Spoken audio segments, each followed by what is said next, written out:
அதாவது தினமும் காஃபி குடிப்பவங்களுக்கு வந்து ஒரு நல்ல செய்தி. அதாவது 2 to 3 கப் ஆஃப் காஃபி ஒரு நாள் குடிக்கிறவங்களுக்கு வந்து ஹார்ட் டிசீஸ் வருவது குறைகிறது. மேலும் வந்து இர்ரெகுலர் ஹார்ட் பீட்டும் வந்து குறையுது.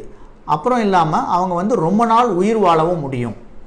இது வந்து காஃபி குடிப்பது வந்து நார்மலாக இருப்பவர்களுக்கு மட்டுமில்லை, ஹார்ட் டிசீஸ் உள்ளவர்களுக்கும் இந்த பெனிஃபிட் வந்து கிடைக்குது. இது எப்படி வந்ததுன்னா, இப்போ ரீசெண்டாக வந்து ஒரு UK bio bank health data பேஸ்ன்ற ஒரு ஸ்டடியில் வந்து ஒரு 4.5 லட்சம் பேர் வந்து 10 to 12 வருஷம் வரையும் ஃபாலோ பண்ணதில் இதை கண்டுபிடிச்சிருக்காங்க. ஸோ காஃபியில் ஏன் இந்த பெனிஃபிட்னா, இது 5 வகை. அதாவது ஒன்று வந்து காஃபி குடிப்பது வந்து வெசலை வந்து ஹெல்த்தியாக வச்சுருக்கு. செகண்ட் வந்து உங்கள் மெட்டபாலிசத்தை பூஸ்ட் பண்ணுது. மூணாவது வந்து உங்கள் சுகரை வந்து நல்லா கண்ட்ரோல் பண்ணுது. நாலாவது வந்து உங்கள் கொலஸ்ட்ரால் அப்சார்ப்ஷனை குறைக்குது. அஞ்சாவது வந்து இர்ரெகுலர் ஹார்ட் பீட்ஸ் வராமல் காஃபி தடுக்கின்றது.